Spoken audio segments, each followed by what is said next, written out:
You're caging me. And he opens the drawer to his desk, pulls out a handgun. In that very moment, I decided I'm never going to be talked to like that again, and I'm never going to take a back seat when I know that this is right and that is wrong. Wrong. As women, we sometimes don't want to ruffle the feathers. What is a time that you can think of that you were the problem in a situation?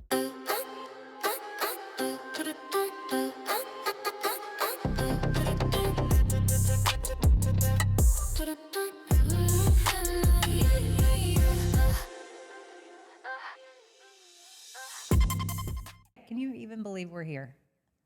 Can I believe that we're here? Yes. You So want to know fast. why?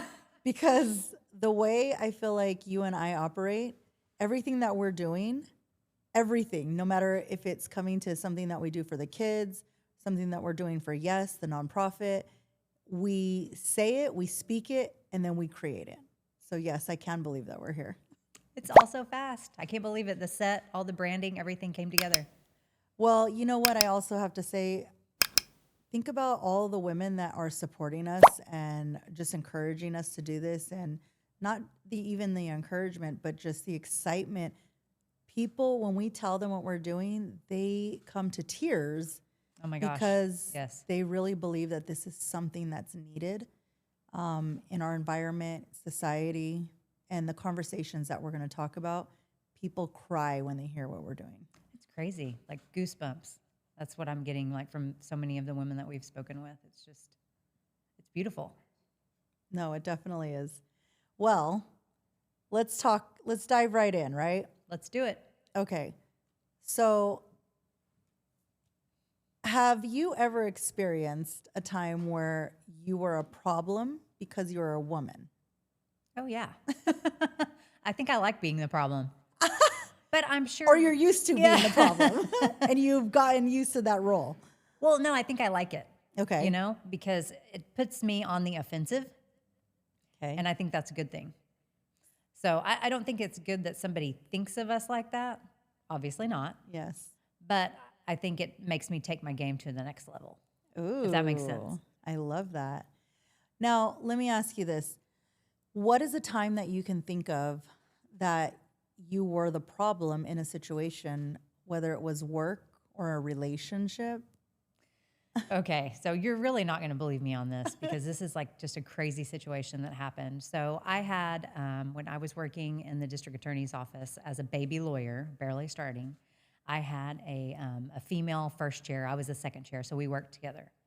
We had, oh gosh, this is still crazy. I mean, this is going to be Wild West stuff. This is Oh my, you're gonna yes. die to hear this. We had some cases in family court. And we were talking to the judge there. And we asked him if we could speak with him behind chambers because we wanted to talk to him about an issue that had arose where we felt like we had case law that showed that he wasn't acting appropriately. And obviously that was a sensitive subject. Yes. And his whole tone with us was like, basically, why are you bringing this up? Why are you the problem here? Like, yes. I know what I'm doing. You little girls don't know what's going on. And we sat down at his desk, 2 chairs in front of him, and we're talking to him calmly about the case judge. law to the judge. Oh gosh. And you're calling him out on something. Calling him out on something. Okay. And he opens the drawer to his desk, pulls out a handgun, and sits it on the desk. No, wild, wild west for real right Yeah, now. this can only happen in deep South Texas. But dare we ask the county? can you, no. Can you imagine, like, what we were making him feel like at that point that he thought to to draw a actually gun? brandish a weapon to, like, stop us from being the problem for him? Yes. It was crazy. I mean, we were just blown away. Couldn't believe that had even happened. Did you feel scared in that moment? Yes. You did. Okay. We did. I mean, how could you not? Like, that's just something you can't even dream up happening. And then he's a judge. Do you think he would have got away with it? And if he he's a shot you guys? judge, yeah.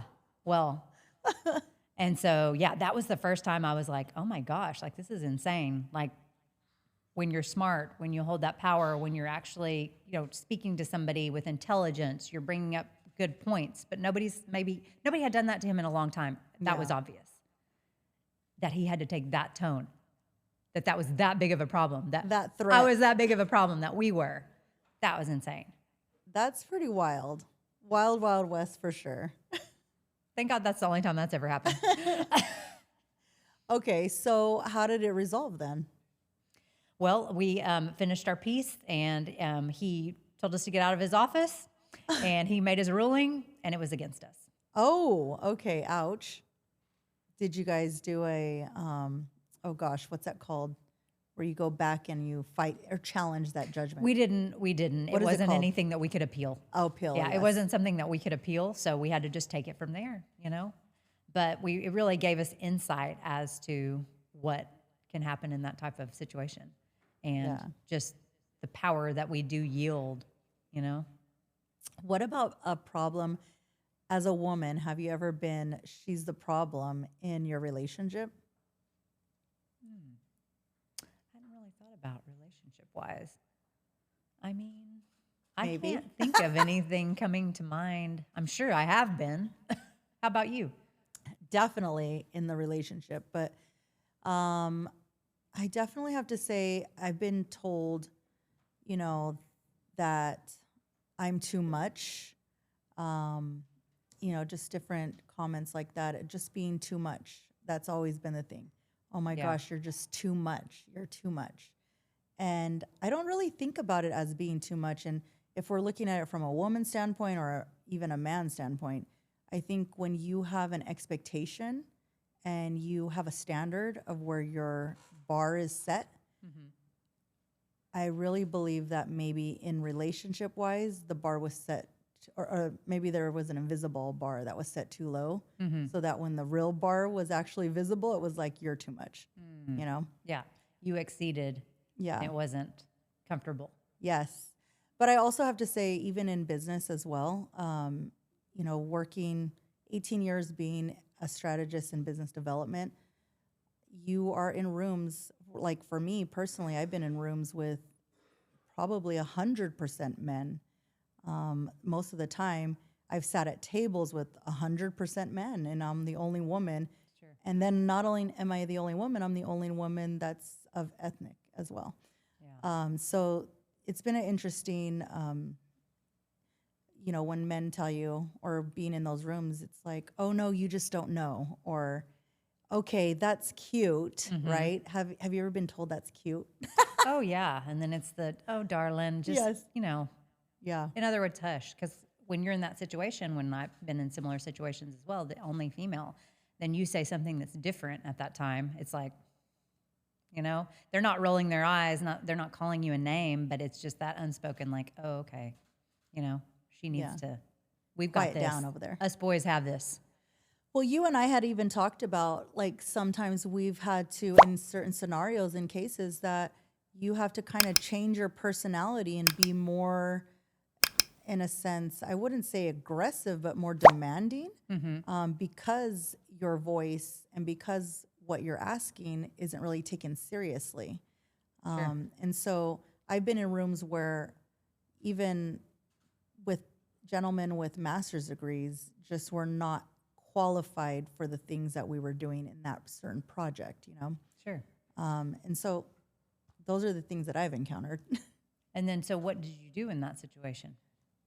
Well, one situation for certain, I remember I was telling you about this story where I was working with a law firm on a project, and he was doing a build out for a second stream of income. And I got flown out to Arizona, and we were sitting in their boardroom, and I came prepared. They had a problem, and I came prepared. I had everything, you know, documentation, everything prepared. And as I gave them the reports, he already sat in that chair, and I already saw his look he wasn't paying attention, but he kept nodding.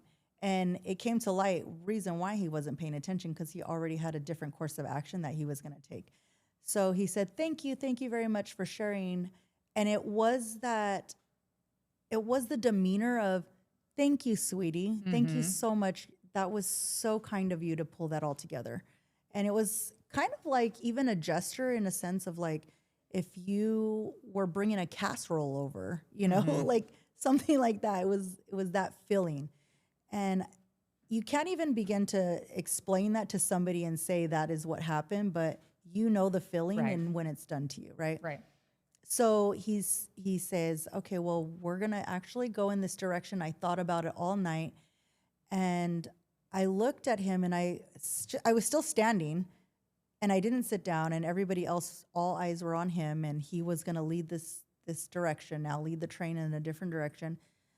But I said inside me, like, you know what? You didn't hire me or bring me onto this project to not give my advice or take my advisement seriously. So why did you hire me? So that's what I'm thinking. Mm-hmm. And in that moment, I placed my hands on the table and I said, excuse me. I was like, I just want to make one point here. And I drew it back to, the situation that's at hand. And I asked him, have you ever done this before? And he looked at me with such like, How dare how you? dare you ask me that? Like, I am a prominent lawyer. I own law firms all over the country. And I asked him again because he looked at me in shock. And he was like, and I said, have you ever done this type of project before? And he's like, well, no. And everybody in the boardroom was like, it was silence. Like nobody even had a facial expression. It was so silent and stiff. And I said, well, I have done this before. And I said, and I also have, all the analytics that prove that what I'm suggesting here is going to be successful.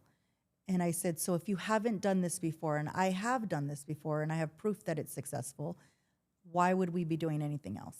And I was like, this is what you hired me to do. And I said, let me do my job. And in that moment, it was a shift of energy. And in that moment, that shift of energy was, damn, this girl knows what she's talking about. And damn, I spoke to her in a way that I didn't hire her for, He's like, it was that feeling you could see, and his attitude just shift right away. He was like, wow, you know what? She's right. Okay, everybody, listen up. And he commanded the room to listen to me at that moment. But it was like, in that very moment, I decided I'm never going to be talked to like that again. And I'm never going to take a back seat when I know that this is right and that is wrong, a wrong way to do things. So. Wow, that's awesome. And what do you think fueled you in that moment? Like what gave you that just like, okay, I got to do this. I'm getting this out there. I'm going to do it. I'm going to make this heard. I'm not going to let this happen. Yeah. So in that moment, I mean, I really can feel that moment right now as I'm talking. Wow. And in that moment, all I kept thinking about is I cannot put my name on this work because that work that he's describing right now is going to be shoddy. So I'm like, I was looking at it more of a reputation and more about my credibility and my career. But the root of looking at it from credibility and the reputation was, damn, I had to work so hard and claw myself out of the gutter to have the reputation that I have in business. And you are not going to slander that. You are not going to throw mud on that reputation by your shoddy invitation to this project. And then you're taking over and not even taking my expertise seriously. Not even knowing what you're doing. And then having to put your name on that. Yes. So in that moment, very quick moment, it led all the way back to how hard I worked to get here. And I'm not going to have my name attached to something that isn't going to work. Absolutely. Yeah. And then you haven't looked back? No, that's awesome. Definitely not. That's a baddie. Yes, definitely. And exciting, it's exciting. I mean, you and I are very, we're mothers, we're running households, but we're also running businesses. You have your own law firm.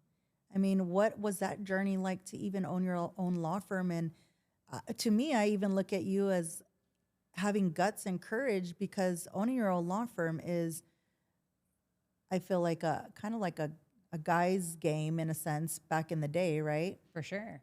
And then you're here in Texas, so that even is more so still today. You know? So what kind of courage did you have to drum up to do that? Well, I guess I don't look at it as courage, but yes, I mean, all of my work, I had male bosses all the entire time before I started my own law firm. And I didn't have bad experiences, so I'm not trying to say that. But it's just a different mindset when you're working with men in a law firm. And for me, when in my last job, where I actually worked for a firm, when I became unappreciated, I just said, I'm out of here. And my boss actually couldn't believe it. I was coming off my best year ever, making the most money, helping people, working on cases that I loved. But when it became an environment where I wasn't appreciated and was being downgraded and stuff like that, I said, I'm out of here. And I literally went to a meeting. The meeting was exactly what I knew it was going to be. I had called it the night before and said, I told my coworker, if we're degraded in the meeting, if we're treated like regular employees and not the attorneys that we are, then I'm turning in my notice the same day. And sure enough, that's what happened. I called it. I turned in my notice. I had no plan. And my boss could not believe that I was going to leave all this money, leave him because he thought he was, Mr. It, and go do something on my own, and when I had nothing in the books.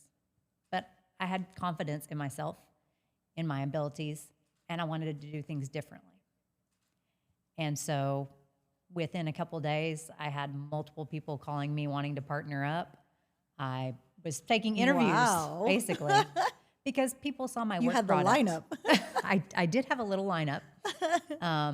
But I had been working at that point for about 7 to 9 years. I'd been an attorney for somebody else. Yeah. And I just really felt like I could serve the clients better. Because as you and I have talked about, like, one of my passions in life is telling other people's stories. I'm a storyteller, and I love advocating for people who can't advocate for themselves. Yes. And I just saw that the way I do that versus my male counterparts is completely different. I'm very sensitive. I'm a listener. I take in what they're saying, and I wanted the clients to feel comfortable. And I saw that they're more at ease with me. And it's a very sensitive time when somebody's going through something. They're in a lawsuit. They've been hurt, injured. It's not easy. You're talking about sensitive subjects, your home life, your spouse, sometimes your sex life, how you feel, depression, anxiety, very sensitive subjects. And I could just see that I wanted to foster an environment where my clients were more comfortable to be able to talk to me. And so that's when I formed my own law firm, which eventually, once in Texas let us name our law firms, became Lady Law Amber. Wow. Okay, that's a statement in and of itself, because Lady Law Amber. When I first saw that, I was like, oh my gosh, I have to ask her about this. How did that come? Like, how did you even think about that name? Well, I wanted to bring in the female perspective, because obviously this was going to be an all-female firm, all-female employees, a women-owned, led, worked business. And but we wanted it to be something that was fierce but compassionate at the same time. And we played around with a lot of names, but we also wanted that feminine side. Yes. And wanted my name in it.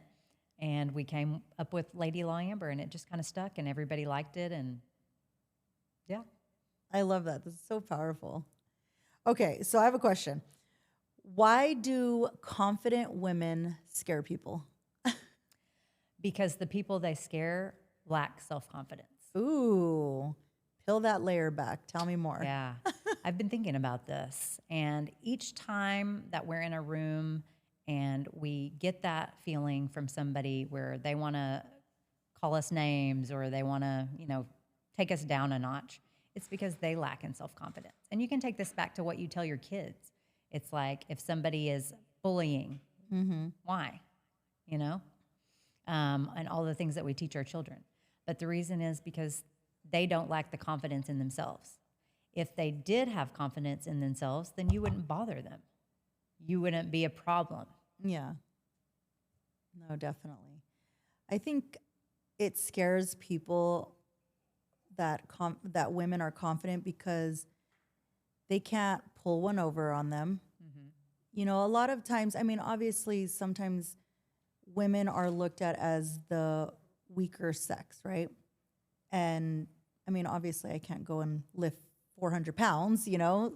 Right. So, but nor will I ever want to, but not trying to compete in that way. But I think the scare in the women that are confident is that they have a voice, but not only in that, that they have a direction and they have a goal that they want to head in, you know?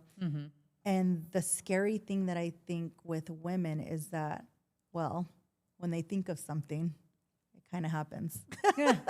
Yeah, because women get shit done. What does that say? Now, have you ever seen those like reels on Instagram or TikTok where it's like, oh no, my wife is thinking, please stop. And then it shows the man like doing some construction in the house or something. It's like not her thinking, you know, and again, to me, I know that's a funny meme, right? But it does come back to that layer of confidence. Like women have such a confidence about themselves because they know that they can deliver.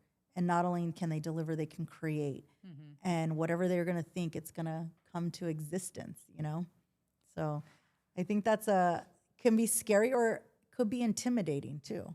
I think definitely intimidation comes into that because I think on the whole, men aren't thinking of that. You know, they're not thinking the woman's going to come in like super confident, like bringing the A game, you know? And so when that happens, it's kind of a taken back. Okay, well, how are we going to treat this? How are we going to treat her? What are we going to do? What's our next move? You know, so you catch somebody off guard. Yeah, no, definitely. Okay, have you ever played small so that someone else can feel big? Man or woman? Have you ever been in a situation where you played small so that somebody else could feel big? Definitely. I mean, you and I have spoken about this numerous times that, I mean, I think when you're starting out in your career, you're first of all, you know, you're faking it till you make it. You're trying to learn, you know, on the job. And, you know, you're just trying to acclimate. Yeah. And, you know, I remember definitely like just kind of blending in, you know, not really saying anything too much, just what was needed, you know, not feeling comfortable to pipe up and give like my full thoughts and my full opinions and everything that were going on in my head. And it wasn't until I was a more seasoned lawyer that I started actually giving my real thoughts, my real opinions, and strategizing. And I found that when I started doing that people were listening. And I don't know if that was because I had been shrunken in the past, and so they were willing to listen, or it was just I was coming with such a fire, you know, because it was something I wanted to do, that they were listening. But I think that kind of changed things for me, because from there out, I didn't leave anything back anymore. I didn't hold back. Yeah. It's so interesting when you think about it, the development process of a confident woman, right? Where they started, where it was, okay, I'm the behind the scenes person. I'm not going to say anything. Yes. To a full-fledged having confidence, owning the room, owning your ideas, and then also being able to negotiate for yourself. Because the one thing that I do see a lot, even in the line of work that I do, you have confidence, but then you don't have the negotiation tactics to bring into it. So now you're just loud, but you're not, you know, you're not making something out of it, right? And the one thing that comes to mind for me is I think of Taylor Swift, right? So Taylor Swift, she wanted to own the rights to her music because I don't know exactly what happened. I would have to freshen up on this, but something happened where she wanted to release some music and then her producers wouldn't allow her to do certain things with her music. And she kept pushing and pushing for them to, as an artist, like, I want to do this with my music. I want to put this out there. And they did not let her. And so she ended up taking them to court and suing them for the rights of her music, which she did eventually win. But in the process of that, those, the people, the label, record label, that own her music, they actually bullied her with other artists. Other artists, they were doing even things on Instagram, videos on Instagram, saying stuff about her, but not directly her name. Wow. But they were saying it about her, and it was going viral, you know, and it was just creating this sense of bullying, you know, with social media. And eventually she did win her rights, and now she's the owner of everything, right? But that takes confidence. Yep. But also in that sense, she was the problem. Like, listen, little lady, you're not going to do that with your songs and your music. And she went out. And here's the thing, too. In all honesty, they made it such a big deal. Why was it a big deal? Because it was a woman that was doing it. If a man was out there suing them for their rights, which they probably wouldn't even have to because they would have autonomy, but it would be a lot different, right? Yep. It would be like, well, he deserves the rights to his music. Whereas when she was doing it, it was very controversial, and it made a big splash all over media because of it. Man. And it was even much more of a bigger deal that she actually won. Like, nobody expected that. Nobody expected it. Wow. That's So, amazing. And to me, I feel like that's a harsh reality, because when we look at how women are viewed in the workplace and the type of atmosphere and demeanor that we're setting in society right now, you have a lot of women that are like, I'm not taking no crap from nobody, you know, and they're just being loud about it. But then you have other women that are like, well, I have to be strategic and smart about that too. How am I going to gain power over my situation, you know? And so you have all these from one end to the other end of the spectrum. What do you think about that? Well, I think I was going to actually ask you about something, and because let's talk about the blueprint. Let's talk about that. Yeah. How do we as women, okay, let's say, yes, we've gotten our confidence, we're in there.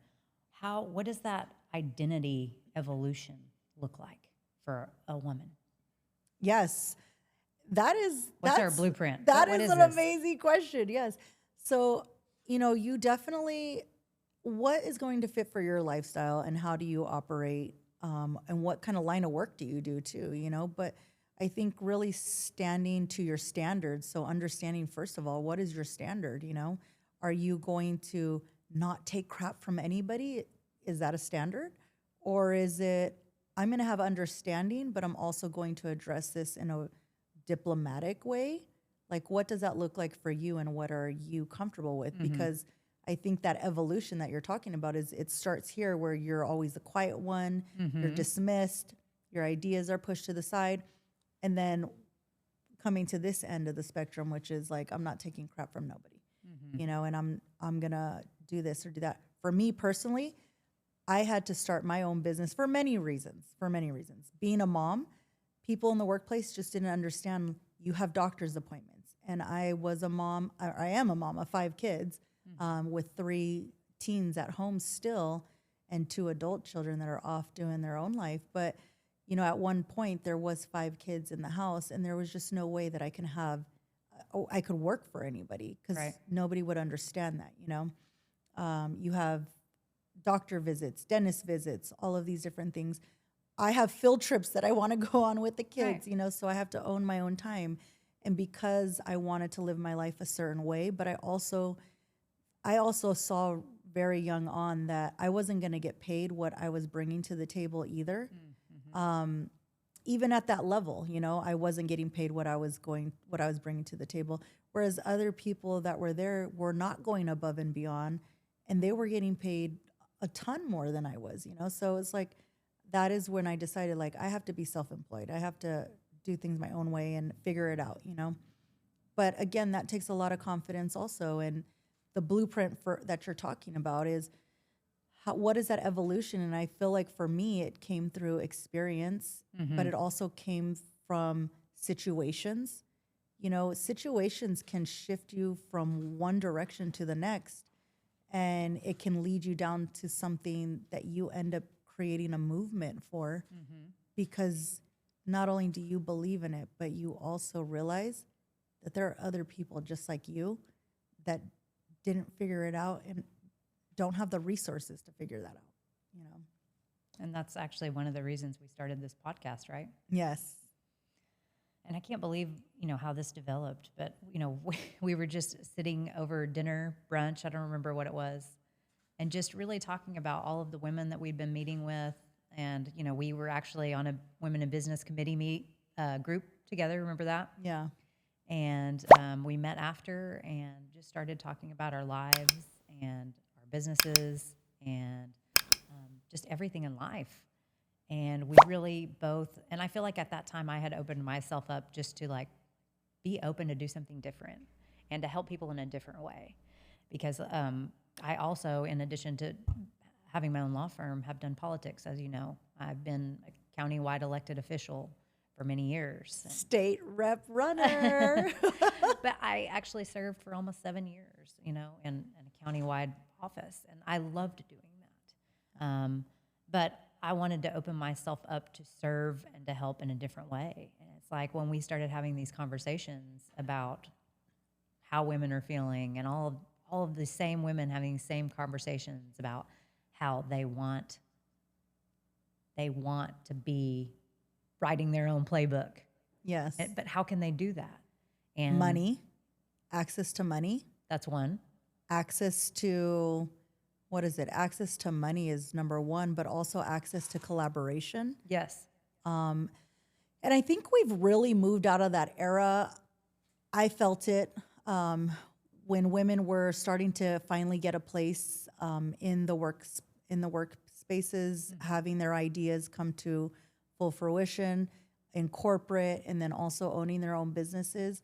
But they struggled a lot in the beginning. They didn't have access to money as readily as a male counterpart would have. Sure, that still exists. Yeah, it does still exist, yes. And that brings me to what I experienced a couple months ago out in Austin. But what is that blueprint? It's about really women coming together. Before it was about women kind of like, there's only one spot at the top. So sorry, guys, I'm the most qualified. I'll see you later. It's like, and then they don't want to kind of make those introductions because then it takes away from who they are, And I think now we're in a place, evolution-wise, we're in a place where women are not threatened anymore. Like they feel like they just belong here now. Like they own their positions now.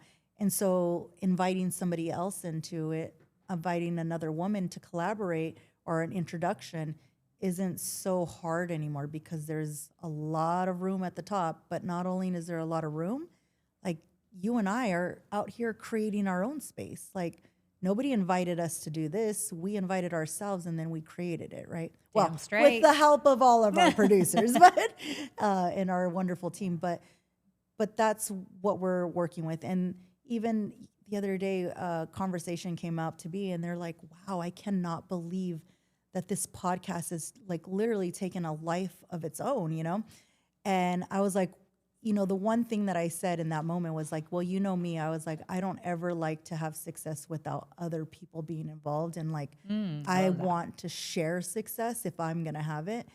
And the other person that heard me, they're like, oh, I know that all too well with you. You always want to bring other people into the situation, even if it's like 5, 10 other people. And it's like, I want everybody to get this exposure.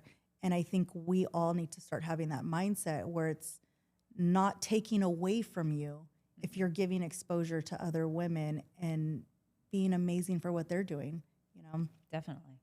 And I think, part of that thing is, and we've talked about this before, which is like the boys club, and that's part of the reason we're doing this too, because why shouldn't there be a women's club?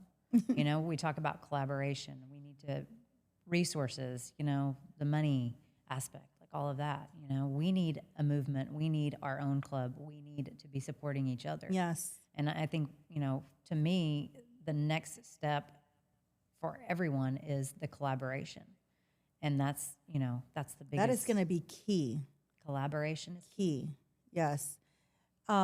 We can collaborate. I mean, think about all the brilliant women that Imagine if all of them came to one table and like threw out some ideas and worked on some problems that everybody had. What I'm describing is a mastermind, right?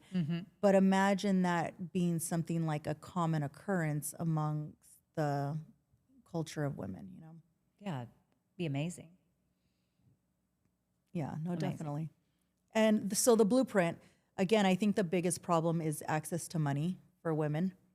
I was in Austin a couple months ago and at a women's event, and the panel speakers, everybody that was up there, they had hit the $1 million mark. And when they were asked the question, how did you get your startup funds? Every single one of them said, well, it took me 5 years to even start making money because I had to bootstrap it.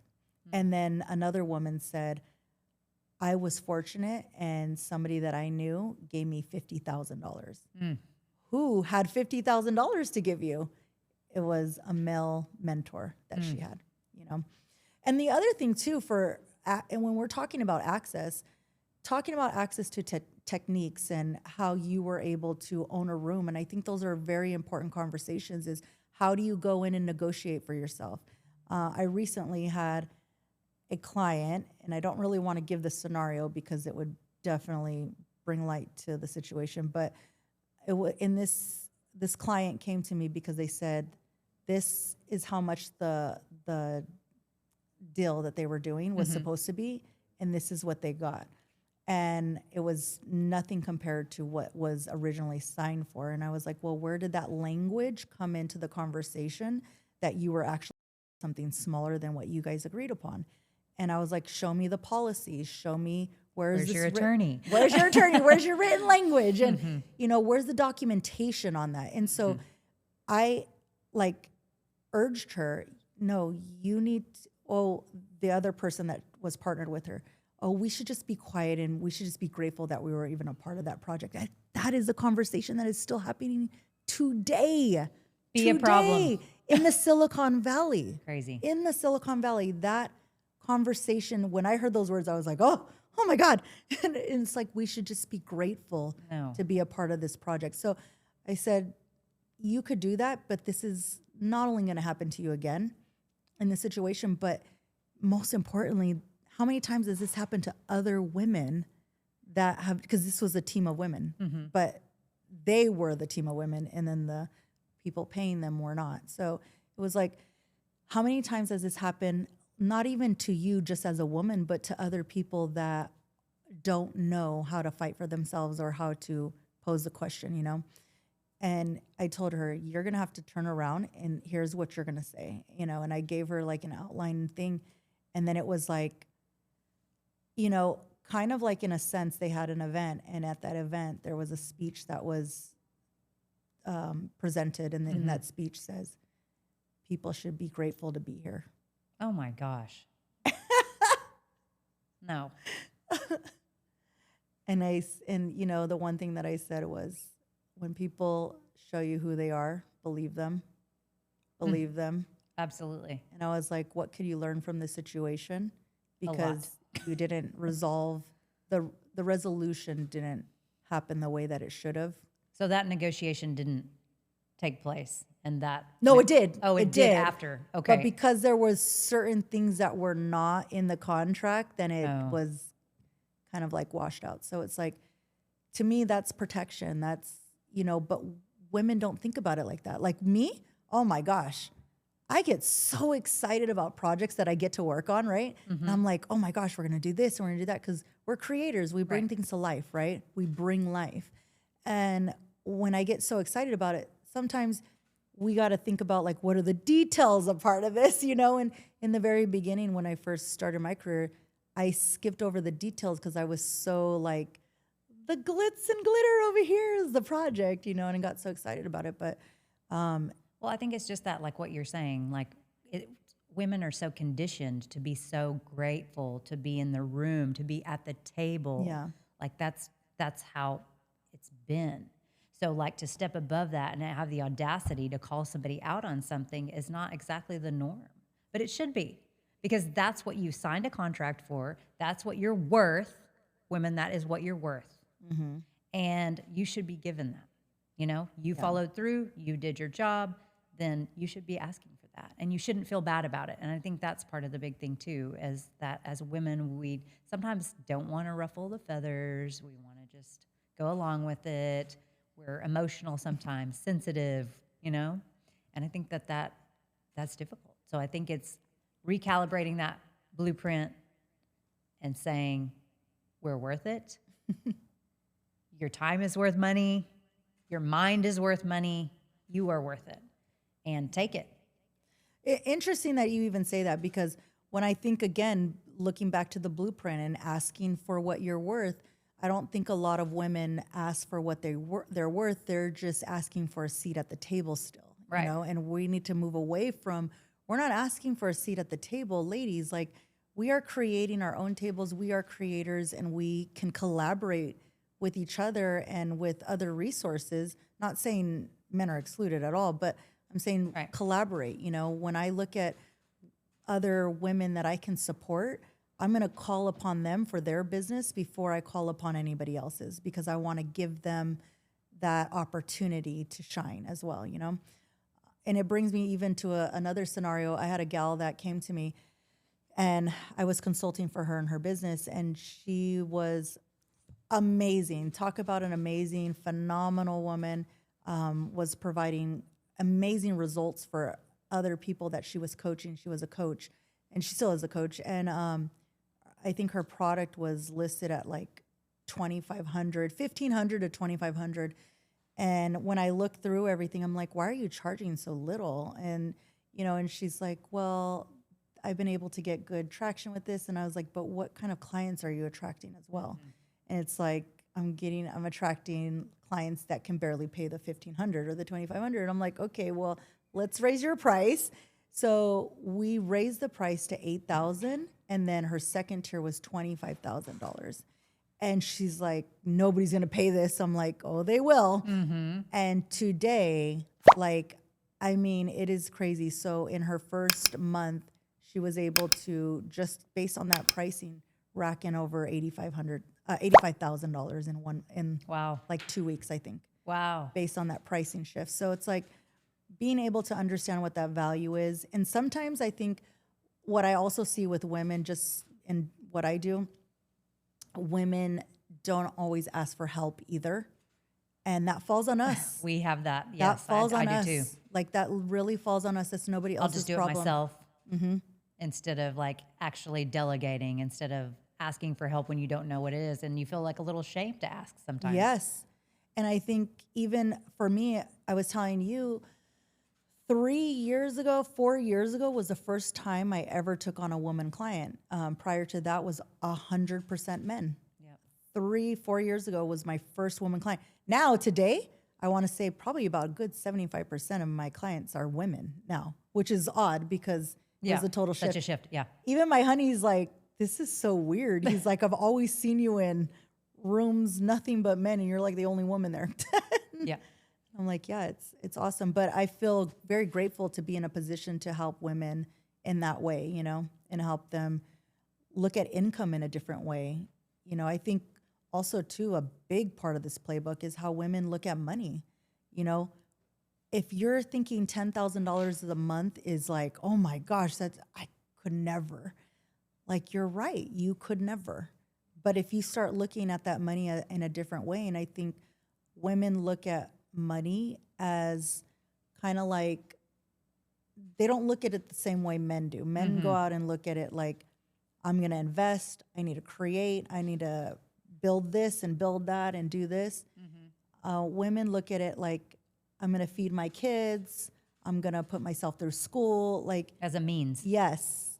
Yeah. Instead of as something that's going to build them a freaking empire. Yeah, and they're going to keep building and building and building. Yes. And I think one of the other things that we had talked about a while back was just that men have that audacity. Audacity, and you have a great story about that, but just that audacity to walk into a room and ask. Yeah. And I mean, I think that's what we need to foster when we're fostering this blueprint. Like every woman, you got the audacity too. Like, you can do this. Just and like what we said, say it, put it out there, and then just go do it. I mean, this podcast came out in two months. Yes. Because we had the audacity. We had the audacity to say we wanted to do it, to put in the hard work, and to go get it. And that's, I think, a big part of what needs to happen too in that blueprint. Yeah. And again, working with some of the women that I'm working with today, they'll tell me what's going on. And I'm like, okay, no. You're going to hang up with me and you're going to call that person back. And this is what you're going to say. And they're like, oh my God, I can't say that. And I'm like, you're going to. And my biggest pet peeve is you better have the audacity to ask for some crazy stuff. Otherwise, you're never going to get anything. And, and I could say, honestly, that for me was she's a problem. By other women thought that about me. By men thought that about me. By people in general just thought, like, you're a problem because, like, how dare you ask for so much? How dare you, like, ask these people to do this, this, and that? Like, how dare you, And to me, I never looked at it as like a how dare I. I looked at it as like the completion of a project. So what is that completion going to look like and how can we make it the best? And because I want it to be the best, Audacity is in there. Yeah, I mean, I think that comes with the confidence as well. If you have those two factors and you know your worth, then you're going to go out there and get it. Yeah. And that's where it's at. But sometimes we have to get that mind shift changed to look at it in that manner. Yeah. I had, my book is right here. Yay. So in my book, right, I was working on a project and the project, it was a lot of money. And I mean, a lot of money. It was life-changing money, right? And what was told to me was, I want to own the rights to your book and I want to own the rights to your podcast. Like I had my own podcast, Entrepreneurial Empire, and I want to own the rights to this. Well, what do I own then? Right. And it was just like, for me, it wasn't even a matter of like that you want to own it. It was more of like, geez, like I'm also a mom and I represent my children and I think about legacy and inheritance. And if I'm just creating to give something away, like what does that tell my family? What does that tell my kids, And so it's like, then I'm trading it in for some life-changing money. Yes, I can go out and create another book, but at the same time, it's like, I created that and those are my rights, Yeah, why are you trying to take it from me? Yeah. So in that sense. The audacity. That's what I'm saying right there, right? The audacity that a man would ask me that. Like, do you know how hard it was for me to do this? Exactly. So it is the audacity. And I don't think a lot of women, I think women shy away from it because maybe they think of audacity as masculine, or maybe they think of audacity as demanding. I don't think audacity is demanding. I think it is better be your personality. Yes, exactly. Well, let's talk a little bit about what we're rewriting this year. Oh, yes. Do you have any thoughts on that? What we are rewriting? Yes. Well, now that you mention that women need to come together more, we have created our own club called Club Conduit, and we are bringing women to the table that are business owners. They're already super successful, and I call it a concentrated intelligence, right?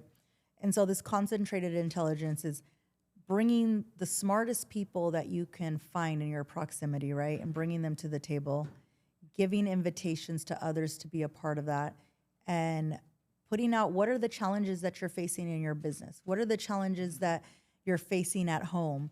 And how can we all, with concentrated intelligence, come to the table and be a support, provide some resources, or help you elevate through that situation? I love this so much because it really is a women's club. It is. And that's what we're trying to create. And also along with the podcast, this to us, I know you feel the same way I do. This is more than just a podcast for us. This is a movement. This is us trying to share a little bit of who we are and let really all of our baddies out there know that we're in it too. Mm-hmm. Life is messy. We screw up. We learn so much from failures. I mean, we don't even have time to get into this today, but we're going to. Our, failed businesses. Yes. Divorce. Oh. Times we screwed up as parents. Yes. How the heck did we keep all this going? How are we where we are? Have you ever been told, I hate you, Mom? Oh, gosh. More times than I care to mention. Oh, yes. But these are the things that we want to do on this show. This is where we're going. We want to talk about those taboo topics. Yes. We want to share with you. We want you to share with us. We want our viewers to talk to us about what times they've had, all the times they were a problem, and just really be in it together and to let them know you can do this. Yeah. And no, it's not going to be perfect. And no, you're not going to live a balanced life. Balance? What is that? Balance? There's no balance. It's like, it's kind of like, have you ever played that game Whack-A-Mole? No, It's I like don't you think get so. this little hammer. It's like a cushion Oh, hammer. okay, You yes. got to hit the moles. Yes, As exactly. they pop up, right? And that's kind of like what this is. Or even that analogy of a hole in the boat. You got to find where the hole is. And then once you find that hole and plug it, there's another one over here way across the ship, you know? Exactly. Never ending. Yeah, never ending. And I'm excited about that. I'm excited to share real stories here, our daily lives and what that looks like and how we're, accomplishing through struggle, through challenges, through realness. The struggle is real. Yeah. Yes. The juggle is the real. cliche phrase, but it's true. The juggle is real. Yes. But definitely. So I think we might have come to an end. Yes. Sadly. Well, I do want to say I love that we've been able to bring this all together in such a short period of time. But ladies, I mean, that is really what this is all about. This is about you taking ownership of your ideas and bringing them to life. And if you don't have the resources,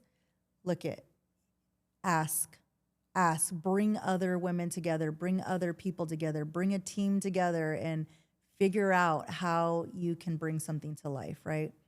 Ask it us. doesn't stop. Ask If us. we don't have the answers, we'll help find them for you. But I think the final thought here today is be the problem. Have the audacity. Be the problem, have the audacity. Follow us Oh my on gosh, at yes. Baddie Rewrite. Yes. Send us all the times when you were a problem. Send us any questions you may have. We're here for you.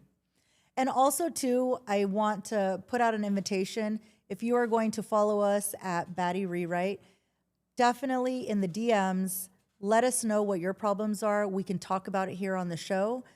Give us suggestions for, something that you're going through, a topic that you feel like is serious when it comes to the topic of women and collaboration and creating and rewriting our whole new story, guys.